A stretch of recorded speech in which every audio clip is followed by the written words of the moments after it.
Welcome. We got on here and Brenda, Brian, Cindy. We've got a great turnout. Welcome, everybody.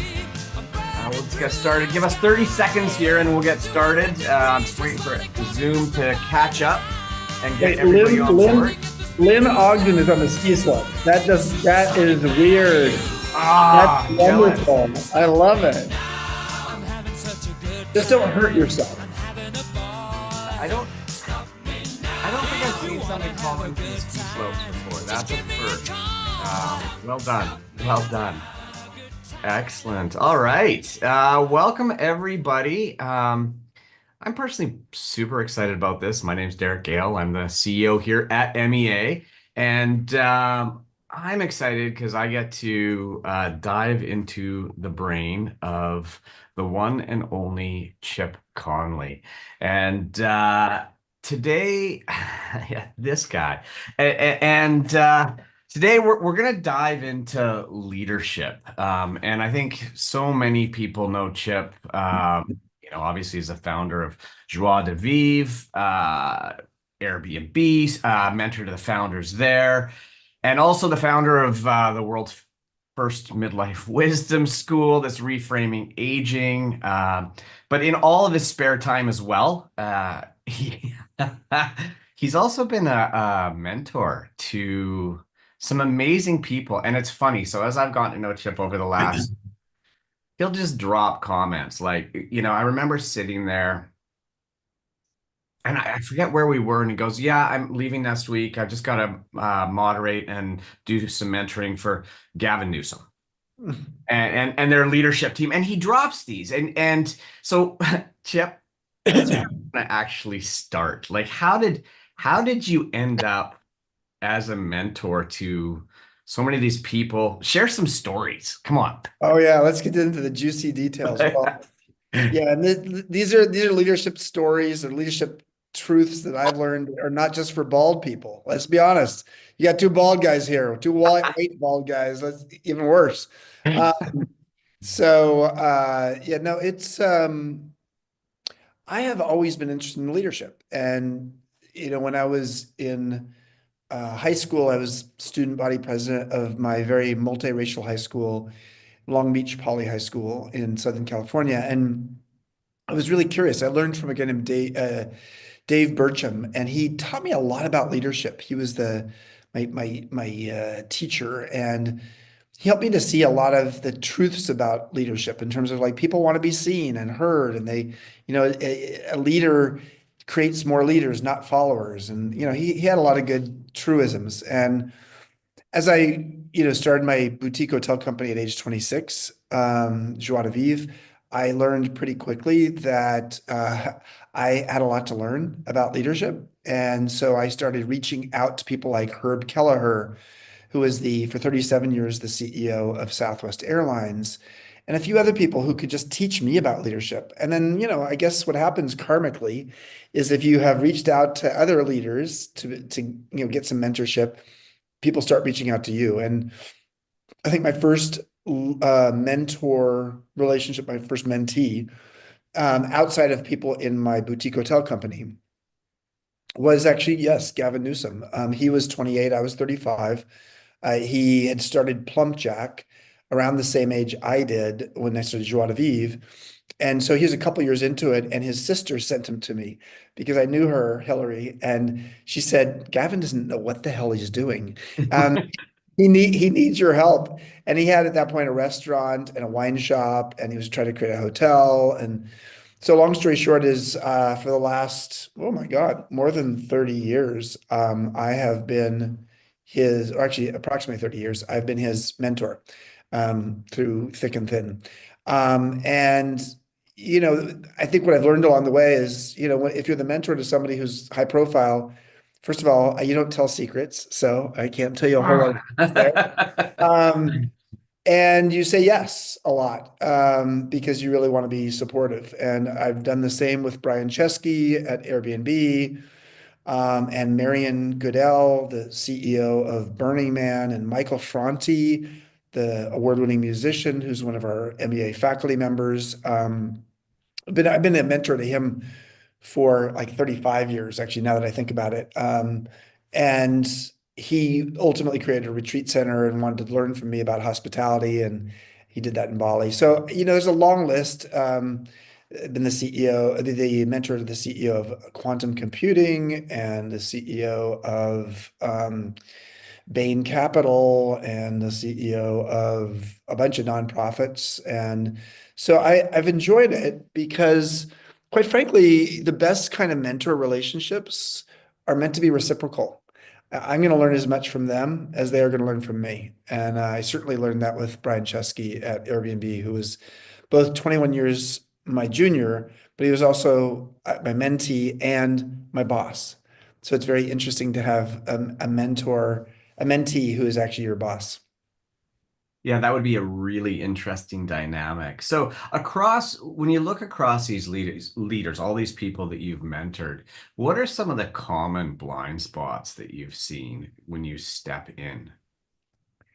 I think I'll speak to a few of them. I think for all of us, whether Mhm. we're well-known leaders or not, we tend to see the world with our own pair of glasses. And if you're a leader of a large organization or a politician running a state or things like that, often you've lost the empathy muscle to understand what other people are going through. And especially the more high profile you are, you're a little bit more maybe fixated on how it looks in the world, how your leadership looks in the world, and what people are saying about you. And the most important thing for a leader, especially the more senior they are, is less about what they're saying about you and what you're learning from them. And so I think one of the blind spots I've seen for a lot of leaders is the leaders don't sufficiently understand what the people are going through. And so leadership is not just about being able to give a good speech or being able to come up with an amazing quote, but it's actually to really understand what's going on beneath the surface. And so I always try to do that. I like to ask questions. I'm a big fan of asking. I just ran a session here. So just a little story here. We have an Airbnb group here at our Baja campus right now. These are people who are the early, what they call themselves, the early elders of Airbnb. Let's be honest, the average age of these early elders is 38 years old. Um, but I was one of those early elders, and I was 52 when I joined there. I'm 64 now. And so I'm hanging out with all these Airbnb people here, and it's just lovely. And we just got out of a session on appreciative inquiry, which is a form, and it's something we often do in our MEA workshops, which is how do you ask catalytic questions? And so a couple of my favorite questions to ask, because I think great leaders are not about proclaiming things. Great leaders are less about talking and more about listening. In fact, Jimi Hendrix said long ago, knowledge speaks and wisdom listens. So, two of my favorite questions. One is an interview question that I used to ask when we were interviewing people at Airbnb, and somebody at the session I was just in, there are about 40 of us here, said to me like, "Oh my God, you asked me that question. I didn't know what to say." So here's my favorite interview question, and that is, what's the most common way you're misperceived in the workplace over the course of your career? And it's a hard question to answer because most of us don't think about how we're misperceived. We think about how we're perceived. But often there's a disconnect. And so it's not a trick question, but it's actually a little bit of a question that you are not expecting is coming. And I love it because it forces people to be self-aware enough and other aware enough to be able to say, okay, that's how people perceive me, and it's not accurate. The funniest is when someone said, everybody thinks that I'm a jerk, but I'm really a nice guy. It's like, okay, let's unpack that one. And then my favorite question to ask my direct reports is what's um, how can I support you to do the best work of your life here at Airbnb or at MEA or at Joie de Vivre? How can I support you to do the best work of your life? And the reason I love that question, And it's again, you're talking about blind spots, but I think the blind spot often for leaders is they think they're supposed to do all the talking, which I'm doing all the talking right now. I'm sorry. But you're interviewing me. Yeah. Um, how can I support you? That's important for leaders to help their people who are working with them, especially their direct reports, know that you want them to succeed. The majority of Americans think that their boss wants them to fail. Why would a boss ever want an employee to fail? It just makes it harder for the boss.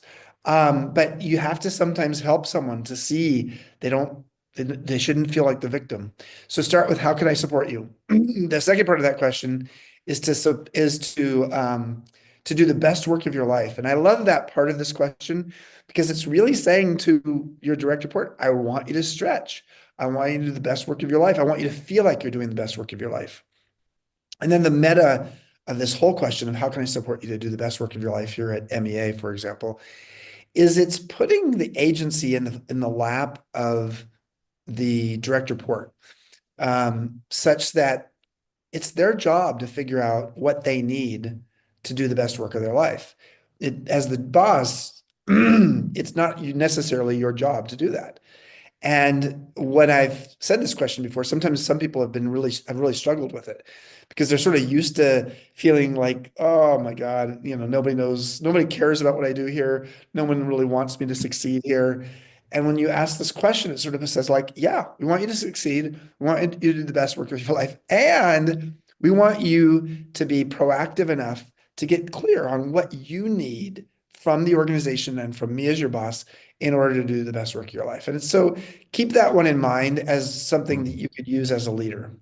Hmm. Yeah, I really like that. So, okay, so for everybody listening here, so there's I think two key books that we want to mention here. Wisdom at Work, Making of a Modern Elder. But one that and the one that I've really dug into recently and absolutely love is Peak. How great companies get their mojo from Maslow. And just as an aside, if you haven't read either of those books, you should. I'll get Connor to drop links in. They're Doing it. fantastic.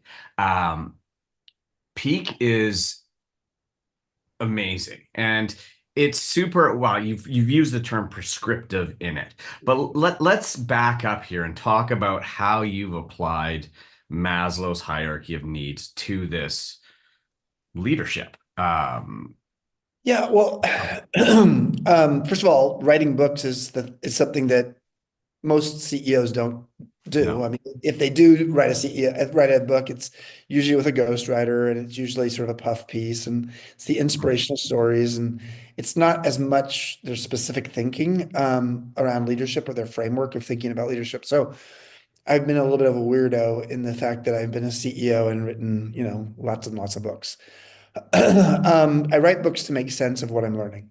And so as I was becoming hopefully a better and better leader, I was learning a lot about how do you think of the idea of not being in the B2B business or the B2C business, but being in the H to H business, human to human.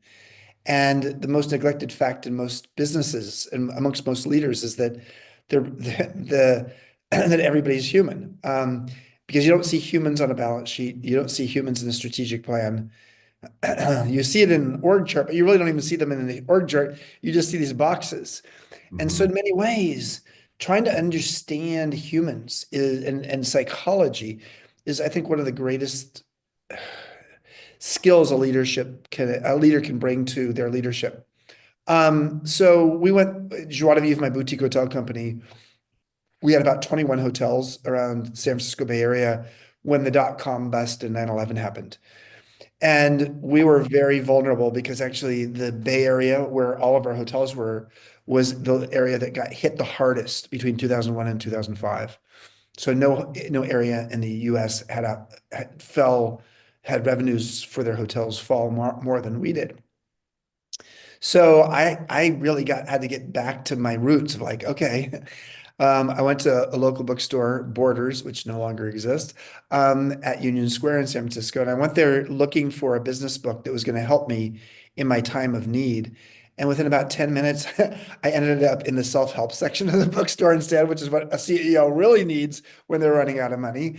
And I saw one of Maslow's books. So Abraham Maslow was a mid-century American psychologist who focused on not worst practices on human behavior like Freud or Skinner or others did, but best practices. And he created this hierarchy of needs theory, five levels, and that, physiological needs at the base, all the way up to self-actualization, or being all you can be at the top. And so, long story short is, I started reading that book, one of his books in the bookstore, and the manager came in, general manager of the bookstore came up because I was sitting on the floor reading, and he said, this is not a library, this is a bookstore. You got to buy the book, and bought the book. Loved it. A week later, I bought another Maslow book. A week later, another Maslow book. So I'd only taken one psychology class in college, but I remember Maslow. He was the good guy. And because he focused on best practices as opposed to worst practices. And so one day I came into our leadership team meeting and I said, we're in trouble, but we might as well learn something along the way. And let's actually look at how we can apply Abraham Maslow's iconic psychology theory to our organization, and most specifically to the three stakeholders in our organization that are most important: our employees, our customers, and our investors. And so that's what I did. I created with my team this new framework for thinking about how to apply psychology to business and leadership.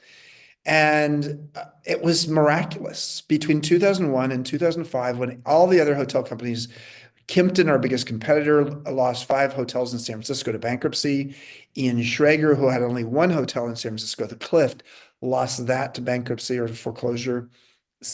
What if we lost nothing? We lost none of our hotels. So we actually 75 or 80% of our hotels gained market share in the worst of times. So long story short, I was like, oh my God, this is like an amazing way to look at things. Like, what's the survival need for our employees? What's the succeed need? What's the transformational need? Same with our customers and same with our investors.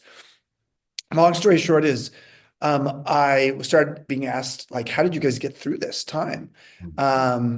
And I just said, there's this new like peak leadership philosophy and organizational strategy I have. And I started giving speeches about it. And next thing I knew, a publisher wanted me to write a book about it. So Peak, How Great Companies Get Their Mojo from Maslow came out in 2007. So it's been around for 18 years, but it became sort of like a cult classic, in the sense that a lot of CEOs, from Southwest Airlines to John Mackey at Whole Foods Markets to Tony Hsieh at Zappos to ultimately Brian Chesky at Airbnb, they adopted the book as like one of their favorite leadership books.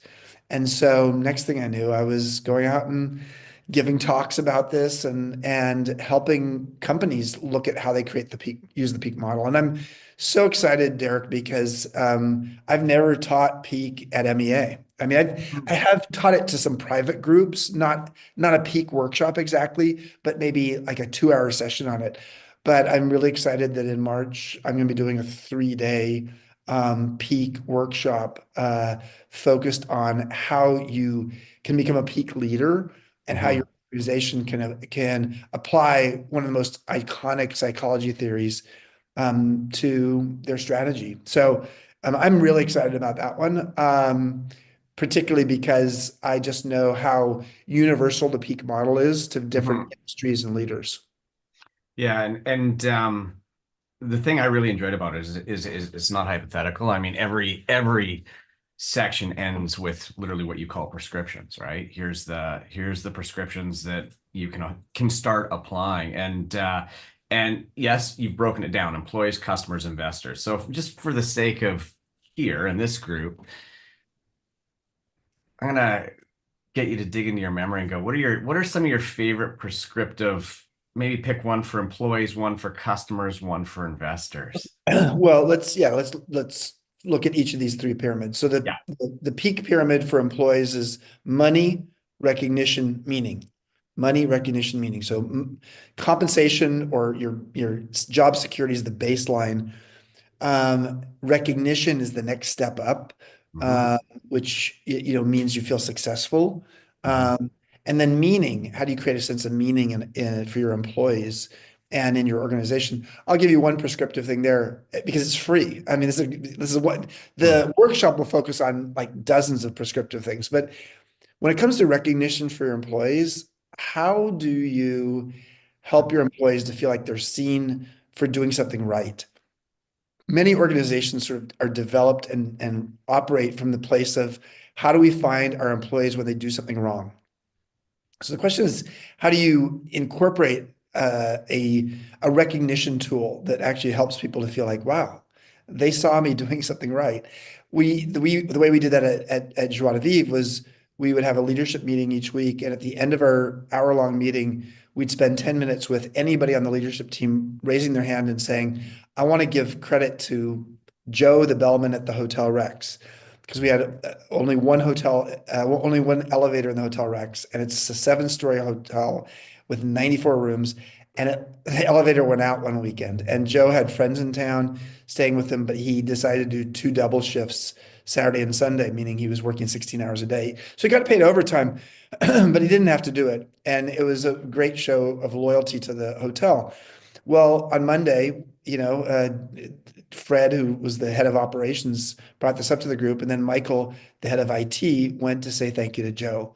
And so three things came out of that. Number one is Joe was having a glow after finding out that we had talked about him at our senior leadership team meeting.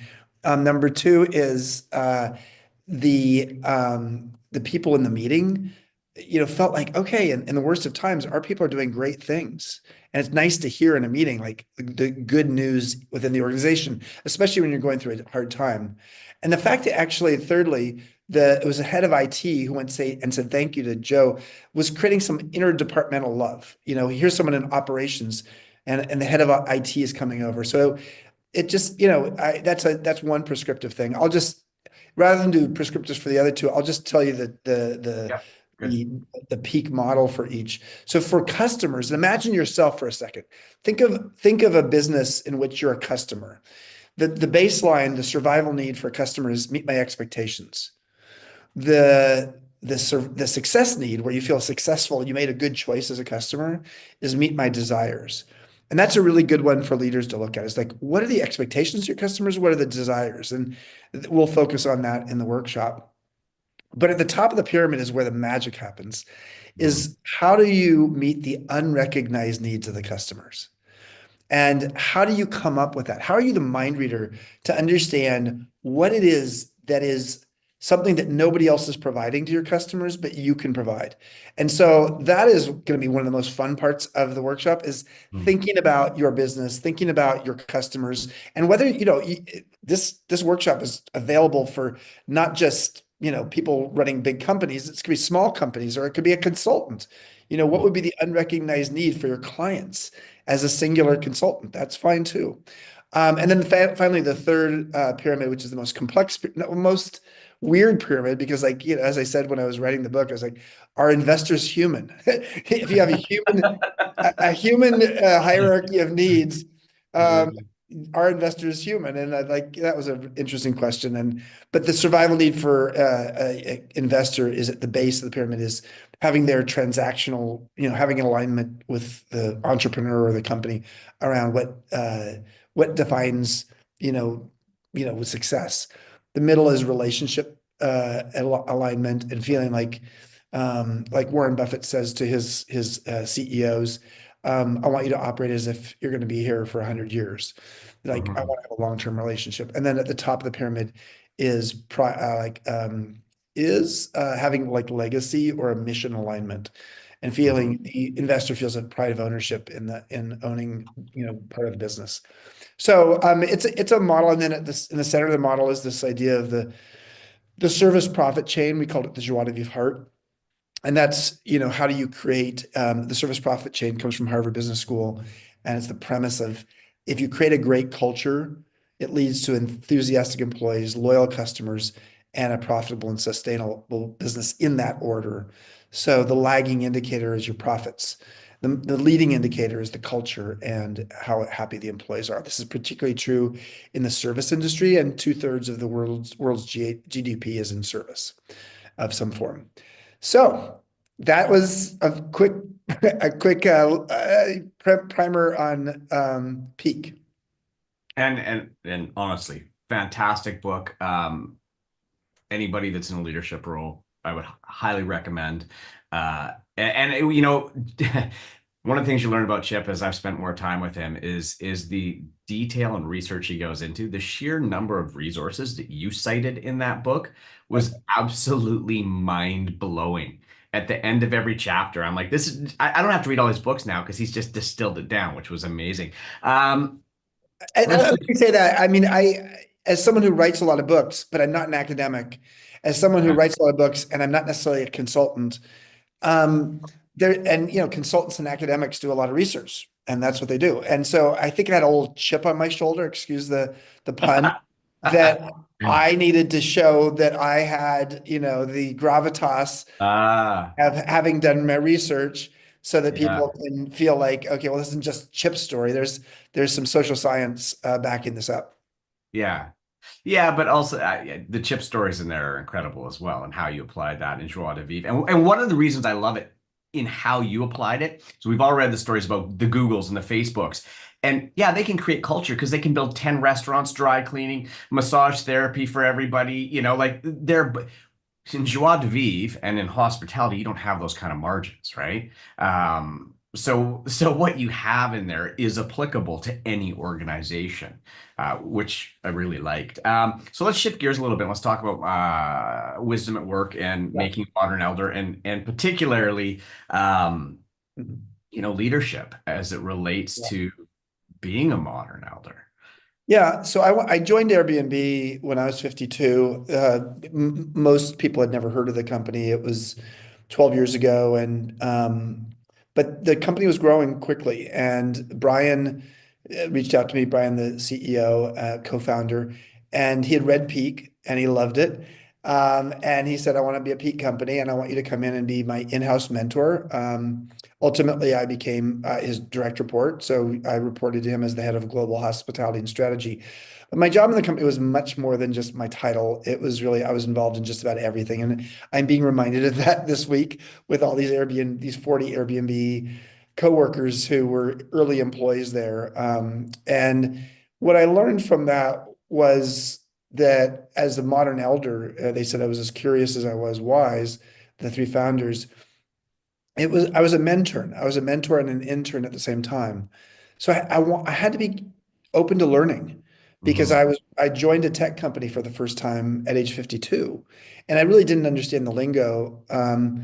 But so I had to have the humility of like not being the CEO, and humility of asking a lot of questions, the what wisdom to know I shouldn't correct Brian in a meeting when he's fucking up, and excuse me, oh, I just said a bad word. When he's screwing up in a meeting, I shouldn't like correct him, because you need to mentor privately and intern publicly, which means it was okay for me to ask a lot of questions, but not a great thing to like correct Brian like his dad in a meeting when he's when he's like sort of made a mistake.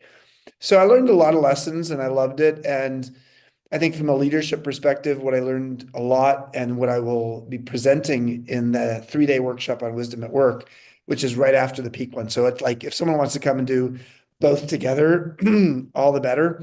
And you get better pricing for that too, doing them back to back.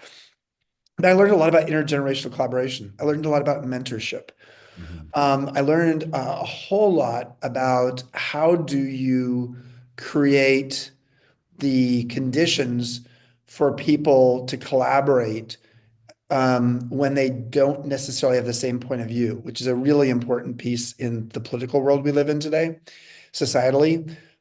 So how do you build sort of an awareness of, someone across the table from you who either because of different point of view or, or different generation or different socioeconomic background or, racial diversity background, how do you understand them? So again, psychology was a big piece of this. And yeah, so it's going to be that will be a great workshop, particularly for people who are trying to understand as I get older, how am I still relevant? in the workplace? How do I evolve my process of developing my wisdom and sharing it? So that'll be very much a wisdom workshop. It's for people of any age, but I think particularly valuable for people who are in environments where they're often surrounded by people who are younger than them. And so just to drill in a little bit, what are the key things that, and when you did this, what were the key things that stood out to you that you needed to be aware of as the elder in the organization stepping into that? You know, the challenge with being the elder, or in my case, the modern elder, is if I'm a boomer Mhm. and if I'm surrounded by millennials, it's like whenever you are the minority in any kind of environment, the stereotypes of what people think of your type could be a black person in a predominantly white environment. It could be a gay or lesbian person in a predominantly heterosexual environment. In my case, it was an older person amongst younger people. Is that know going into it that if people have biases, and often unconscious biases, they will be applied to you. So you sort of have to like go into it with the framework of like, how am I going to win people over by being the opposite of the stereotype? And that doesn't mean you should be faking it. It does mean you are trying to pass for somebody that they may be surprised by. Mhm. I think what was lucky for me at Airbnb was the young founders brought me in, so I had an endorsement. I was the first member of the Burning Man board after the founders asked me to join. So like to be a 52-year-old like who's on Burning Man's board, like what? Ooh, that's really cool. And of course I was a boutique hotelier and boutique hotels are sort of cool. So I did have some cool factor going in, but I was an idiot when it came to technology. And I had to ask a lot of hard questions, or not hard questions to ask for me because I felt stupid. So I think there's that. I think it's like, understanding that people are going to be stereotyping. Mhm. I think really understanding what it is that you have to offer. There's a beautiful quote that I'm going to paraphrase in my language, not in the original guy's language, but that is the purpose of life is to discover your wisdom. Mhm. The work of life is to develop it. And the meaning of life is to give it away. So the core question there then is, what is your wisdom? And what we'll do in this workshop, which I've done in my owning wisdom workshops that I teach, is we're going to drill down on how do you identify your wisdom? What is it? How do you make it tangible? How do you help articulate it to other people so that Mhm. it actually has value and currency in the workplace? Particularly, so this is why this workshop can be very valuable, especially to consultants and people who are like older and they're in a place where like, okay, what differentiates you? What is it that makes you different? Um, so I'm excited about that workshop too. I love the fact that we're doing these two back to back. Now, the other thing about this is that our workshops at MEA are 5-night workshops. So this Mhm. is a 3-night and then a 3-night. So anybody can go to one or the other or combine them as a 6-night program. And it's going to be a small workshop. We're making it purposefully intimate. So it's not going to be a lot of people. So for those of you who like to write me and tell me like, Chip, here's 12 questions I have for you. And I have to say back, like, I get so many emails from people who want me to be their mentor or be helpful. I do my best. And those of you who are on the call, you're welcome to say in the chat, yes, Chip answers his emails quickly. I do. But I can only do so much. When I'm in a workshop with people, I am locked in. And so relative to a normal kind of online fireside chat, I think I'm doing a little too much sales work on these two workshops, but I really want people to understand what these are because they're sort of unusual. They're 2, 3 day Mhm. workshops, so they're shorter, so you can take them in bites if you want. And number two is it's small and it's just me. And so you're going to pretty much get lots of one-on-one time with me. And I love that. Listen, look, I love MEA. The thing I love the most about MEA is teaching. This is one of Mhm. the challenges for you and the programming team. I keep saying like, Put me in, coach. I want to teach something more.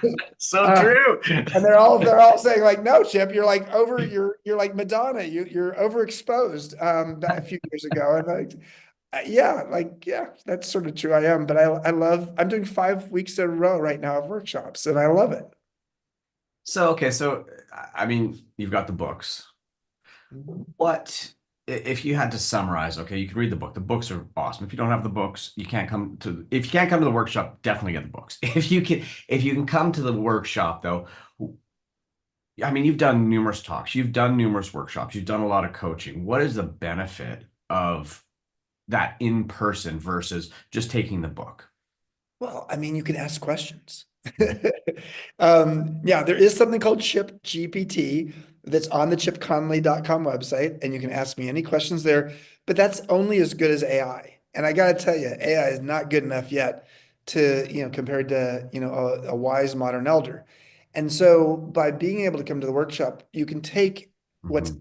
from the book that's interesting to you, and then you can ask questions and you can have one-on-one time with me directly to talk about your leadership, talk about your company, talk about what your aspirations are for what's next. Talk about, how you might feel irrelevant in your 40s or 50s or 60s in the workplace and like how to reconvene yourself reinvent yourself as, a modern elder leader. So that's it's like anything. I mean, IRL is in real life and URL is what we see here, what we're doing right now. But if we were doing this as a group of over 100 people in person, it would, you'd pay more for that. It's more tangible, and take it down to maybe 15 to 20 people, which is how many people we'll have in the workshop. Well, then it's like, oh, I can really dive deep. And that's why, workshops that are smaller, that are shorter like this, I think are really well suited to people who are busy, Mhm. but also people who really want to go deep with me. Yeah, and look, I almost hesitate to call this a workshop because to me, we are limiting it. There's only 15 people.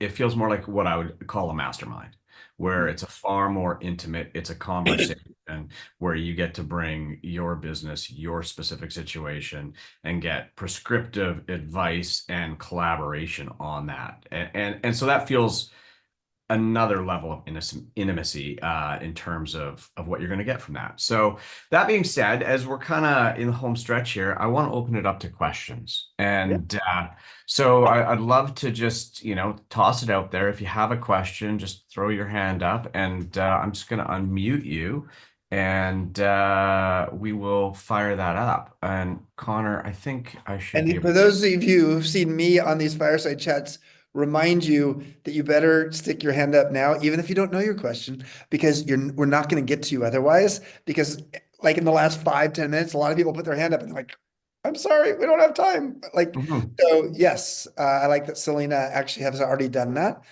Good for you. So should we get started? Yeah, absolutely. Unmute. I'm not seeing hands I up see a here. question. While you're doing that, for unmuting Selena, and Selena might be able to unmute herself. Let's see. Yeah, if you can unmute yourself, Um, unmute yourself. I'm looking for Selena at the moment. if she can't, then Connor might know. Hey, Connor. But I'm gonna answer Brian Cohen's question. You mentioned that employees are not part of the balance sheet. Do you have a perspective on how we change that? Well, I mean, what I like to do when I'm on a board or when I'm trying to sort of understand the value of a company is I ask a question, I ask for some data that many companies don't even have or they don't even want to share, which is show me your employee satisfaction surveys. Show me what the trend line is in terms of the culture. Um, and these things are tangible. Lots of companies have them. Unfortunately, the companies that most need them often don't spend the money on them. And if the company's not actually tracking this, oops, if a company's not tracking this, then I have some concerns about the culture. And I don't want to, like I think it's an intangible. So Brian, you don't want to hear it? Oh, no, so somebody had to mute themselves. Keep going. Okay. All right. So what I would just say is that trying to take the intangible and make it tangible is important. I gave a TED talk in 2010 about this topic in the context of Bhutan and the Gross National Happiness Index. So feel free to watch that video. I think Selena is now unmuted. Hi. Yes, we got her. Hi. You know what's funny is I didn't um raise my hand, so I'm not sure if Zoom is having fun with us. But I will take this opportunity, Chip, and say you're never over, having yourself in too many places at once in terms of your brand. I think that just being in so many places that are essential for those of us that really need your guidance and wisdom, and then all the new folks that are just getting to know you, you know? So anyway, it's good to see you. Thank you for today. I don't know what the glitch was, but maybe All it was right. cosmic. All right. Thank you, Selena. Great to see you. Thanks. Good you too. Let's see. Gotcha. Any other questions that pop up here? Can you say a few words about DEI Oh from yeah. Oh my God. You want to know my favorite joke of the moment? Uh, Pete Hegseth, who's up for, I'm sorry to be political here for a second, but it's a funny joke. Pete Hegseth, who's up for the Cabinet Secretary of Defense or whatever it is. Um, he hates DEI, but he probably also hates DUI because the guy drinks too much. But okay, I'm sorry. I'm just trying to be Scott Galloway here for a second. Uh, so DEI, well, it's a tough topic right now. It's certainly getting beaten up a lot. It's getting beaten up partly because I think for some people they feel like it went too far. What does that mean for DEI to go too far? It means that there's a sense that people were getting preferential treatment because of um, their diversity metric, whatever that diversity metric is. I mean, my feeling about it is the following: is DEI has been very valuable. There's so much evidence that diversity on teams is more effective for teams. I know a lot about age diversity on teams. I've studied it. I have talked to academics on this topic. Age diversity on teams is very valuable because a young brain tends to look at things one way, not just because of their cultural situation, but because of how the brain works. You have fluid intelligence and you're fast and focused. An older brain tends to look at things more holistically and systemically. It's called crystallized intelligence. So I think diversity is important. I think what we have to figure out is how do we introduce diversity as an effective way for organizations to get their job done, meaning to get the mission done, um, as opposed to something that makes people feel like, oh, I'm a white straight male, and you know what, I am not being treated properly because of DEI. So I just hope that, obviously DEI pendulum has swung to the opposite direction quite quickly. And I just think, we're going to come back to a place where companies are going to see that diversity, equity, and inclusion is a really valuable thing to be effective. We just have to be careful because I think when companies are requiring people to put their pronouns, when they're requiring it, and there are companies that did that, that's too far for most people. And we just have to be a little careful in realizing that, you know, diversity also is diversity in politics and diversity in ways that are not just how we look. And so being open to people who are diverse in their point of view that may be different than yours is another diversity metric that we need to make sure that companies or organizations are adhering to. All right. Thank you, Cindy. Great question. Who's up? So I don't see any hands up at the moment, but I've got one for you. So you talked Yeah. about biases, and the biases people have. As a modern elder stepping into an organization, what were some of your internal biases that you had to shake off? Well, coming into Airbnb, so my friends were, like laughing at me, like, "Oh my God, are you looking for a date, Chip?" I was single when I joined, and I was like, that's quite a quite a youth pool you've got there. And I was like, "No, that's not why I'm going to work there." But strange. I think for me, the thing that was most noticeable was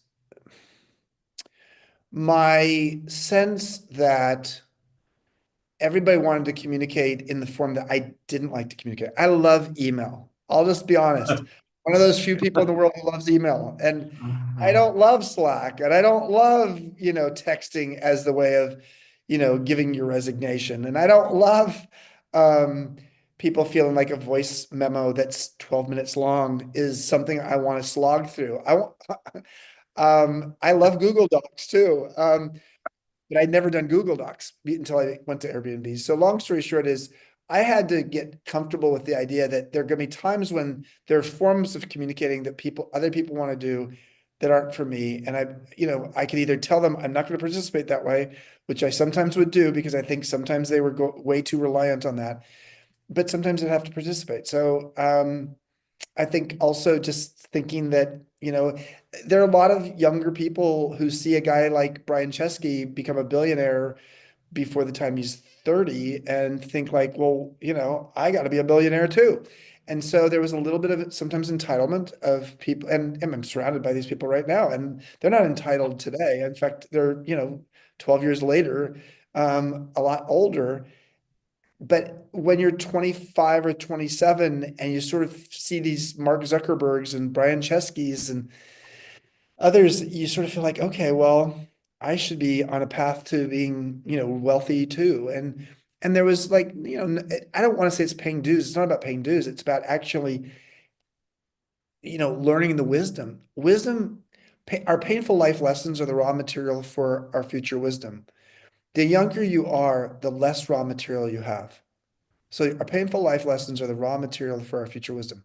That doesn't necessarily mean that older people are always wiser than younger people. I know a lot of younger people who are wiser than older people because the older people have not metabolized their life experiences and learned the lessons and actually improved as a result. They just keep making the same mistake over and over again. So I think part of what was frustrating at times was, someone who had joined the company and 6 months later they wanted their first promotion and they wanted their salary to be 50% higher and things like that. It was like, okay, yeah, I don't want to talk about paying dues. This is not about paying dues because no one wants to hear that. But this is about proving yourself and developing your wisdom. And I will help you with that. And if we do it well together, you will be on a fast track here. But don't ask for a senior VP title change because your best friend got one at their company. And even you tell me that, like, no, I'm not going to give you an SVP title because your best friend just became an SVP at their company. So, All right. Yeah.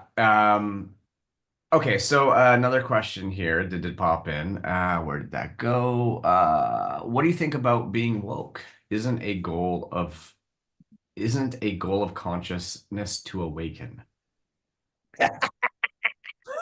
well, I have another joke about the Trump administration. It's easy for them to be anti-woke. It's going to be harder for them to be anti-broke. There's a lot of brokenness in the government. And to actually solve, with these proclamations about being anti-woke is one thing. To actually solve things that are broken, and there are a lot of broken things in the government. There's a lot of really good things in the government too. I mean, woke's a funny thing. Yes, we're meant to awaken as humans and be enlightened. That's all true. And that has nothing to do with the political side of what it means to be woke. The premise of wokeness came back to African American culture, let's be honest. And I won't go into the details of it right now, but what I will say is like it's a great premise. And it's a great premise to be aware enough about where there are biases in a culture and where you you need to listen to the introverts in a meeting. That's another form, and the neurodiverse people in a meeting. And those are, someone's introvert or neurodiverse doesn't matter on the color of the skin.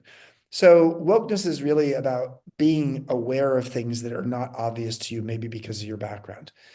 I think the problem with, again, wokeness is it gets to a place where it's virtue signaling.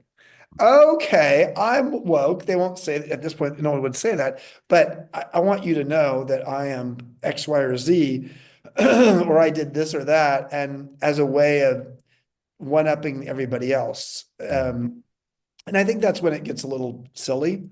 The most important question for all of us to ask, not the most important, an important question for all of us to ask is, would I do this if I wasn't getting any credit for it or nobody knew I had done it? And that's the most important question for anything, whenever you're doing something from a values perspective or, from a legacy perspective. So great question. Thank All you. right. Next question from Eduardo. Could you comment as a leader how you could build bonds of trust and where you'd put trust on your peak model? And for sake of time, I'm going to say, how about you focus on the employee peak pyramid rather than Yeah. three? Yeah. So, great question, Eduardo. Trust is sort of usually foundational. It's the base of the pyramid. And frankly, in the investor pyramid, it is like Mm. it's what the thing helps create. And trust and then confidence and then pride of ownership is going through transactional relationship and mission alignment. But on the employee side, it's not just compensation, it's job security. When we went through that dot-com bust 9/11 downturn, I didn't want to do any economic layoffs. All the other hotel companies in the Bay Area did. I didn't want to because I just didn't love the idea of letting go of people because purely there was less business than we used to have. I mean, like Chip, are you like Pollyanna? What the hell? You got to do that. But we had a different approach. We said like, okay, what would happen if all of our salaried employees who are better able to take a pay cut would take a 10 or 20% pay cut? I took a 3.5 year salary sabbatical. And what if we moved everybody who didn't want to keep their own insurance and pay for it, and PPO, moved everybody over to Kaiser and HMO? It would save the company millions of dollars by doing that. So if somebody had a PPO, we would pay a certain amount of the PPO, but only up to what the HMO cost was. So everybody in the company had to go through that process, which was not easy. And everybody who was salaried had to take a pay cut. By doing that, we lost no one. We didn't have to, if someone wasn't doing their job, there's performance based, you Mhm. know, people being let go, but no one lost their job because of economic reasons. So that built trust. And if you can build trust with employees so they feel like their job is safe, then Mhm. there's less anxiety. And that's what happened. There was just less anxiety in our workplace, and it made a big difference.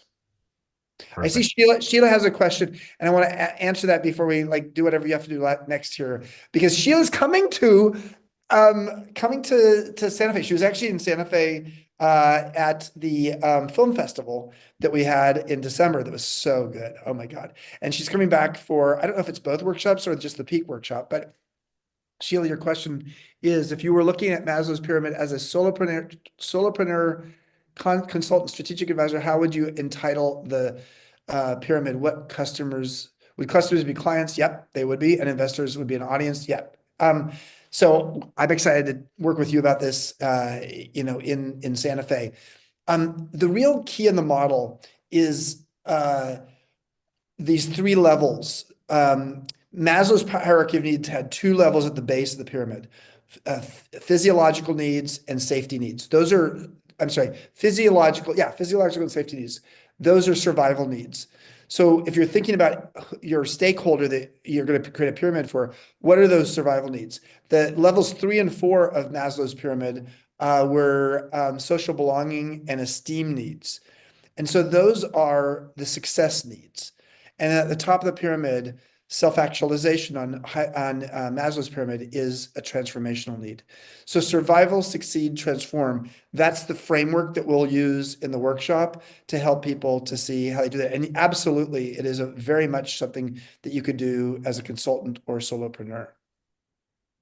Excellent. All right. Next question. I'm not sure who it's from because it got redirected to me. You mentioned metabolizing your experience. What is the best way to do that? Is there a formula or a set of guidelines to I don't follow? know who asked this question, but whoever did, I love the question because it gives me the chance to talk about something I've been doing since age 28, which means I've been doing it for 36 years. Every weekend, I sit down for 20 to 30 minutes. I used to do it with a journal. I now do it with a Google Doc, and I actually make a list of my key lessons of the week. What did I learn? That's the raw material. The painful life lessons doesn't have to be painful, but your life lessons are the raw material for your future wisdom. And let's be honest that the painful ones are the ones that you probably have the scar tissue on, and you learn more from those. And I actually say, what did I learn? What's the lesson? How's it going to serve me in the future? And the reason I do this is because it accelerates my metabolism around learning what I've learned and cultivating and harvesting my wisdom.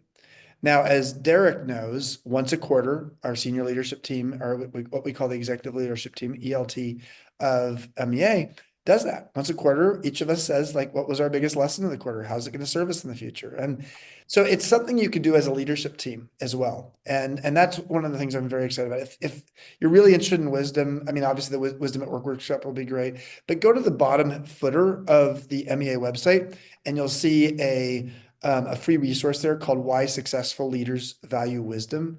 It's an easy read, and it really talks about how do we apply wisdom in the workplace like never before. Perfect. All right. Well, I think we got one more question for coaches and consultants. Would you replace investors with referrers? Sure. Yeah. Yeah. And if you're a nonprofit or a government, you'd say your citizens or and for nonprofit, it could be the nonprofit board. I mean, it's that investor piece is very flexible. It's in essence, it's often who controls the purse strings, and not because they bought something, but because they're helping fund something. Perfect. All right. Before we wrap up, again, those two workshops start March 17th, run right through to March 23rd. We have you can register for each one individually, but honestly, if you've come all of that way, do both. And registering for both together is you save a significant amount as well, Chip. If you register for both, in between the two, there's a little bit of time in between. Like there's that day where the group's leaving and then there's the new group coming. We'll have lunch. We'll have a long lunch. Maybe even go, if the weather's good, we'll go for a walk. So if you do both, you get that extra little sandwich time in between. Yeah, and Santa Fe March. And I don't mean sandwich food, because like the food in Santa Fe is like better than sandwiches. I just mean the time in between. The food's fantastic as well. So we've included the links there. If you don't have the books, I think the links are included. I'd highly recommend grabbing those. And on that note, thank you very much, everybody, for joining us here today. And we'll see you again real soon. Thanks, Chip. All right. Thanks, everybody. Bye, everyone. All day long.